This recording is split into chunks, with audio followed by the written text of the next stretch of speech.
test is in 4 parts: Part 1, Part 2, Part 3, and Part 4. Now look at Part 1. Part 1. You will hear an agent calling from Farrelly Mutual about the recent homeowner's insurance inquiry. First, you have some time to look at questions 1 to 6.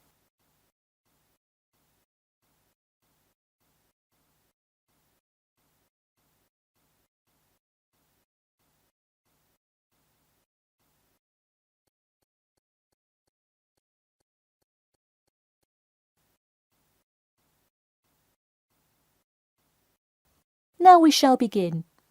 You should answer the questions as you listen, because you will not hear the recording a second time. Listen carefully and answer questions 1 to 6. Hello. Yes, I'd like to speak with Janet Evans, please. Speaking. Hi, Miss Evans. This is Jim Rodriguez, calling from Farrelly Mutual about your recent homeowner's insurance inquiry. Yes, hi. Thanks for returning my call. My pleasure. I understand you are potentially interested in insurance for a bungalow located a bit out of town. Could you give me the address? Sure, it's 49 Greenway Court. Greenway is one word. Thank you. All right, and would you prefer to be contacted via email or phone? Either one is fine. Maybe try emailing me first, and as an alternative, I can give you my phone number. Great, and what is your email address? pk2@cat.com. Did you say cat as in the animal? Yes, it is the acronym for the construction company I work for. I'm sure you've seen them around. Yes, I have, and could you give me your primary phone number and the best time to reach you? Sure, the number is 020-4251-9443. I am generally unable to answer my phone at work, but any time after 5:30 p.m. is fine. I will make a note of that here. Now, I'm going to ask you a little bit about property itself, so we can make an accurate estimate of the cost of insuring your home. Could you tell me the size of your house? Well, I don't have the exact measurements, but I'm pretty sure it's right around 80 square meters. Should I measure it and call you back later? No, that's completely all right. I'll write 80 square meters for now to get the estimate, and then an agent will come get the exact measurements later on if you decide to purchase our insurance. Okay, great. And what material is your house made of? For example, wood, brick, stucco? It's mainly brick. Great. That will give you a lower rate than most of the materials, since it is so strong. Wonderful. And do you have any sort of home security, Miss Evans? We don't have a fence or anything yet, but we have an alarm system that we use regularly. Good. Before you hear the rest of the conversation, you have some time to look at questions 7 to 10.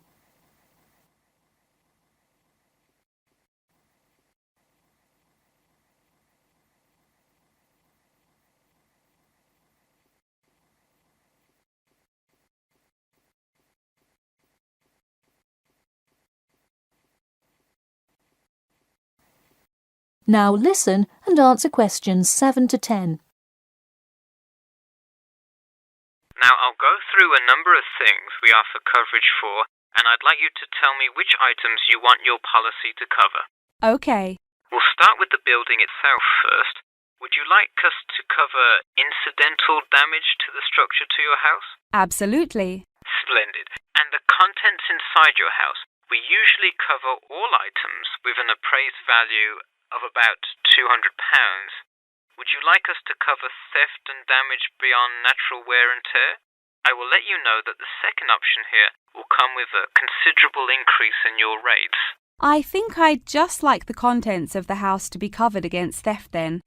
All right, and would you like any other insurance? Fire, flood, etc.?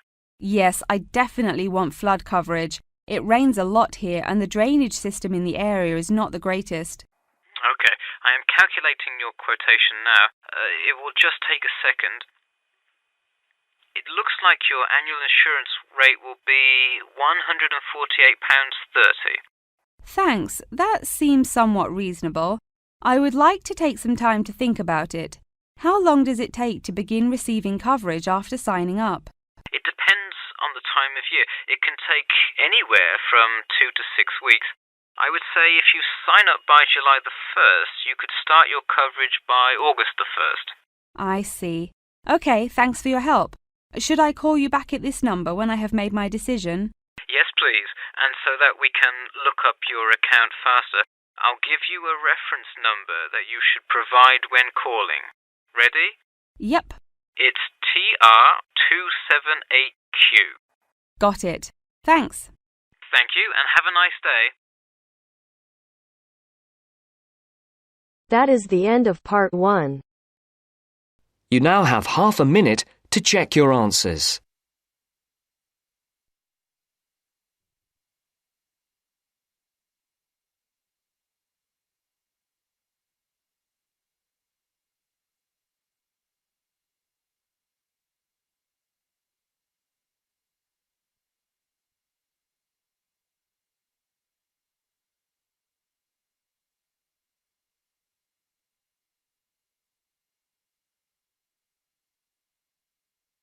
Now turns to part 2.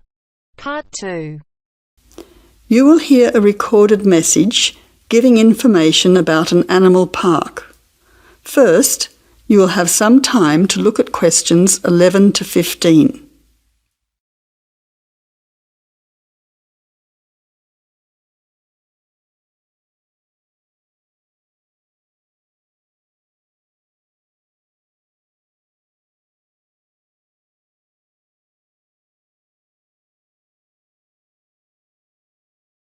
Now listen carefully to the first part of the message and answer questions 11 to 15.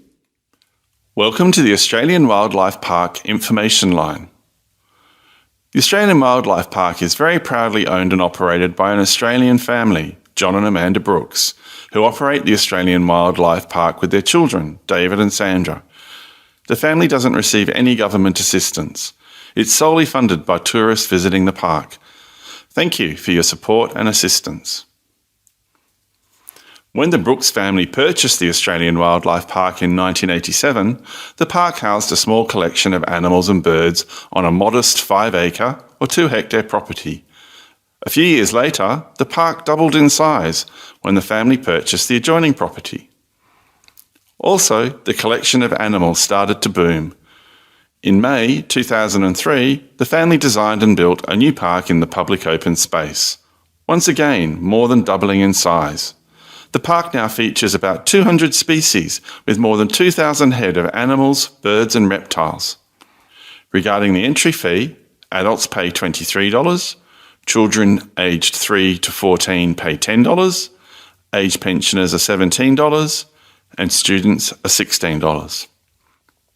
One of the great things about the Australian Wildlife Park is that all of the attractions are included in the entry fee. No extra money is needed around the park, so make the most of your experience. All shows, talks, photo opportunities and animal food are included in your entry fee. In addition, the Australian Wildlife Park is open every day of the year from 9 a.m. to 5:30 p.m, except Christmas Day, 25th of December. Before the final part of the message, you now have 20 seconds to look at questions 16 to 20.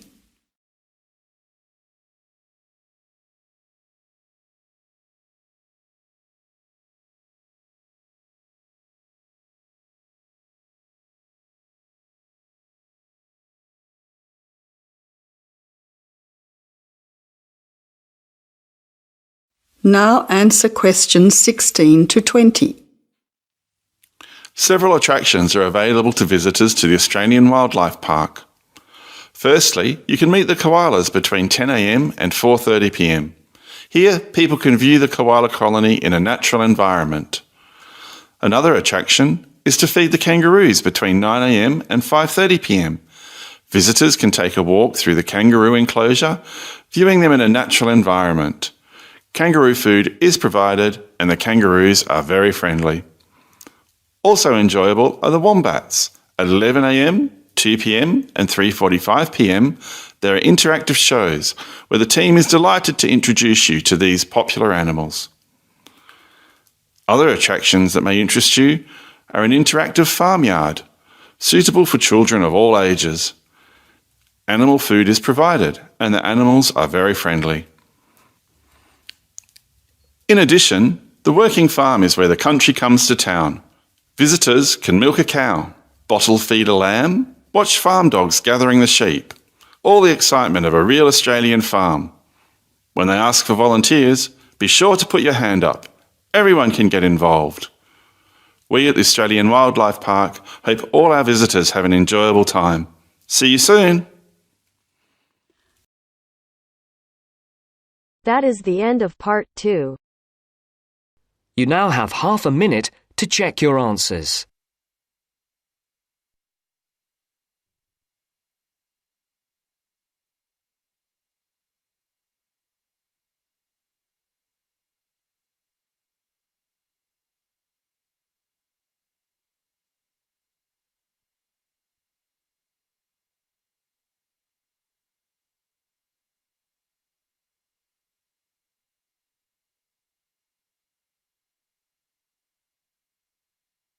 Now turns to part 3. Part 3. You will hear two university students discussing their course and a project they are doing together. First, you have some time to look at questions 21 to 25.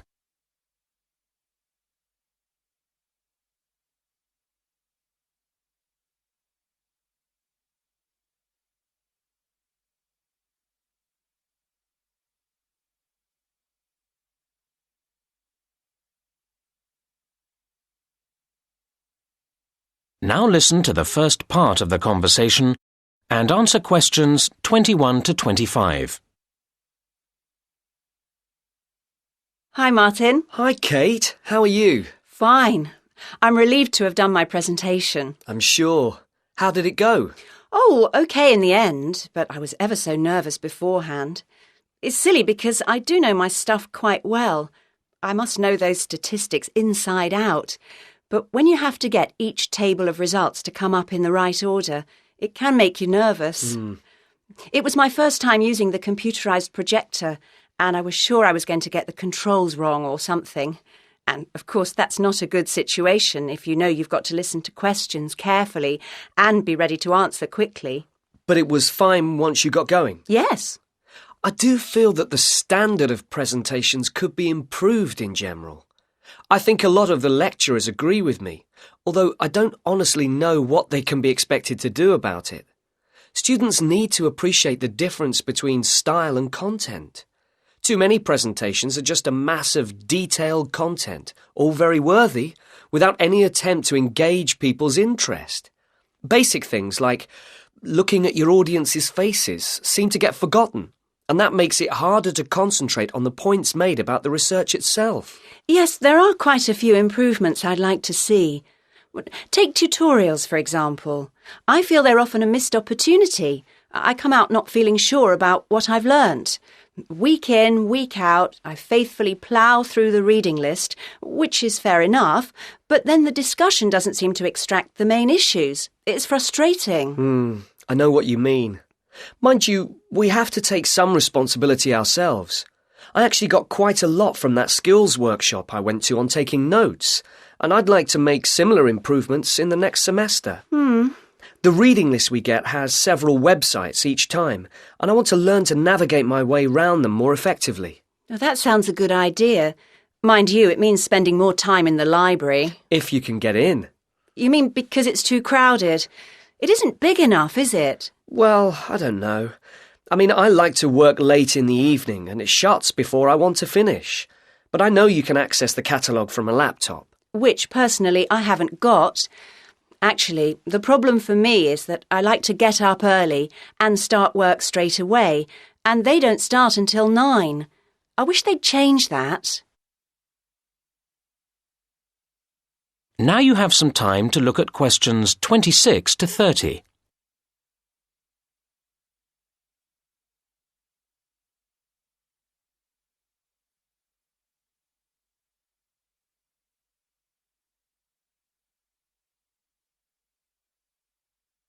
Now listen to the rest of the conversation and answer questions 26 to 30. Look, we ought to start working out what to do next for our project. Yes, enough moaning. OK. The main thing is to allocate the various tasks between us, isn't it?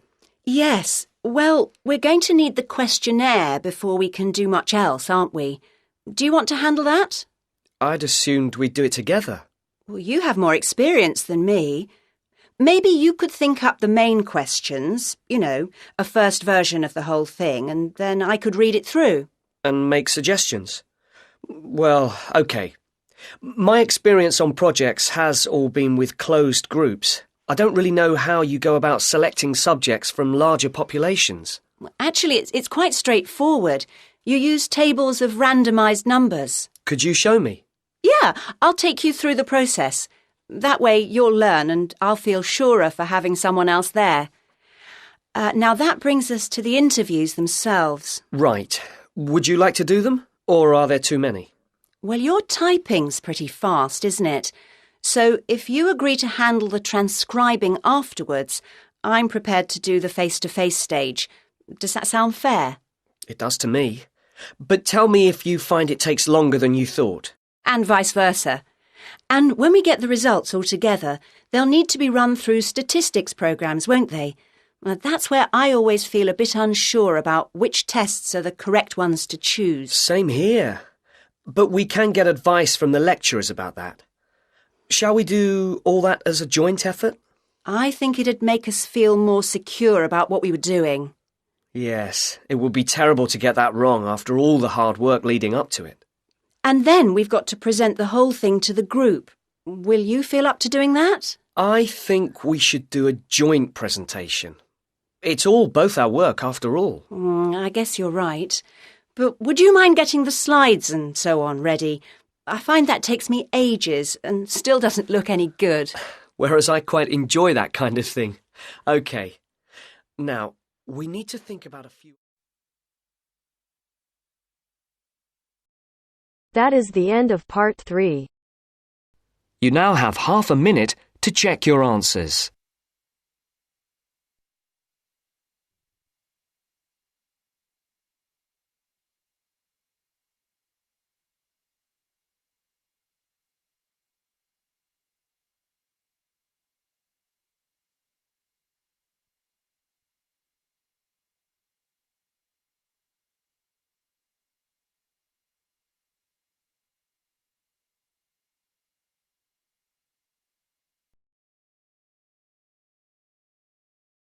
Now turns to part 4. Part 4.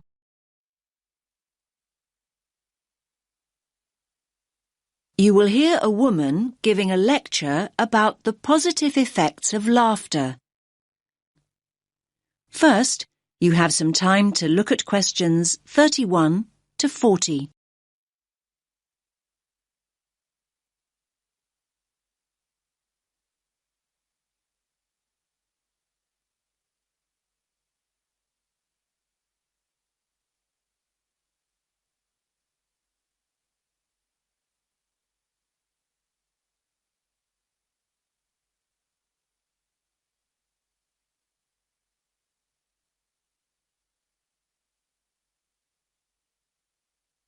Listen carefully to the lecture and answer questions 31 to 40.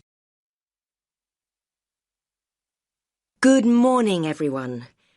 I do hope you didn't get too wet getting here this morning. The subject for my talk, I think we could all do with some to take our minds off this atrocious weather, is laughter. The laughter I want to look at is specifically related to psychological therapy and the treatment of physiological disorders, something we've been looking at over the last week or so. Now, when we start talking about psychological therapy, laughter isn't something that immediately springs to mind. Therapy is a serious business, and it's generally approached with an appropriate degree of seriousness. After all, people seek treatment and enter therapy for serious reasons. They're often at critical junctures in their lives, and they need professional help. The question is, how is it that laughter can be such a vital part of the therapy process? It's normally identified with humour, and thus generally deemed appropriate only in lighter, more frivolous circumstances, when it's acceptable to find a situation funny. Perhaps this is why so many people in the medical world feel that laughter's frequently misunderstood and undervalued as a cathartic, healing process. Now, humour certainly is one trigger for laughter, but it isn't the only trigger. If we take as a starting point the fact that laughter is a physical process that releases emotional pain, it follows that stress, anxiety, and tension may prompt the same response. Psychologists frequently point out that humans don't laugh because they're happy. They're happy because they laugh. Once we accept that laughter and pain are related, we are less likely to be shocked when people laugh in all sorts of painful, even tragic situations.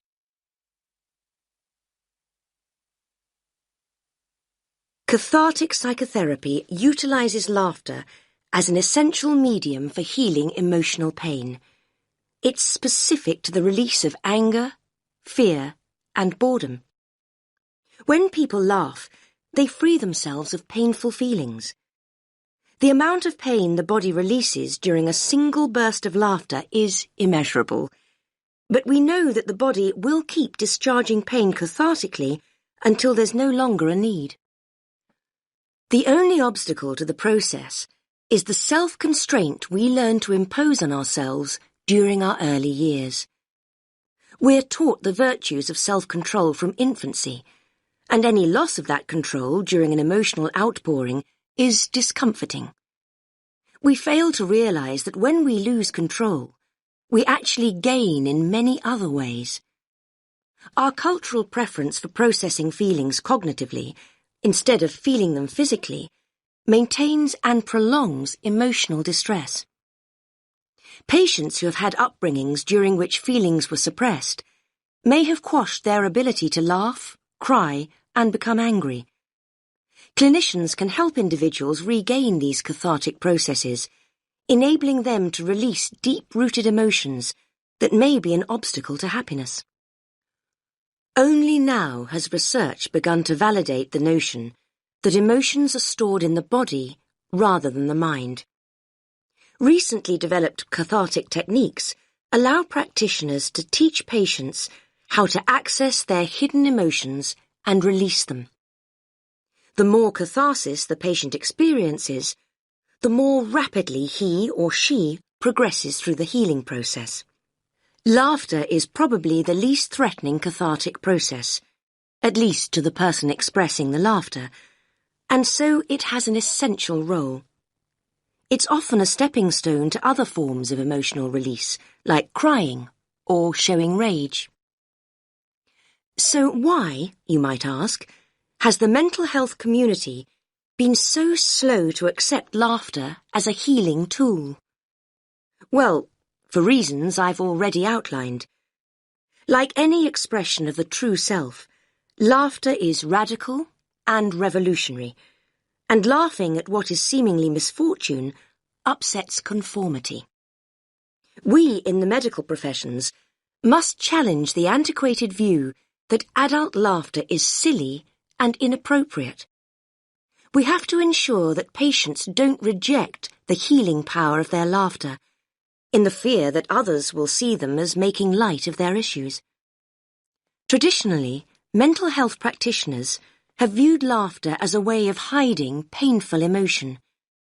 In contrast, cathartic psychotherapy understands that laughter releases emotion. Through laughter, feelings erupt from within into the outside world. If people suppress laughter, they also stifle the release of pain. The catharsis of laughter doesn't change people's circumstances, but it does change the way people relate to those circumstances. It enables them to take a different view, a view from which terrible misfortune can seem so much more bearable.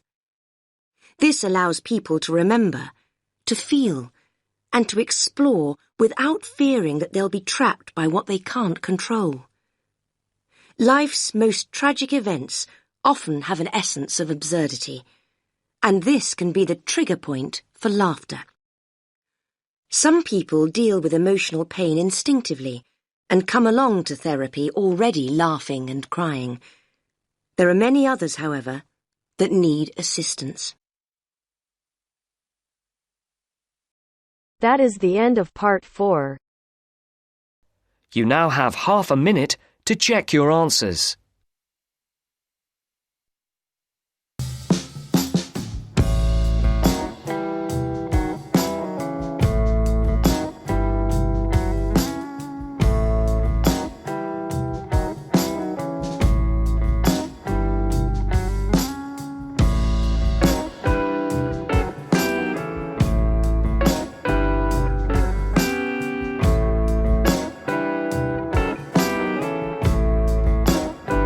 That is the end of the test. You now have 10 minutes to transfer your answers to your IELTS listening answer sheet.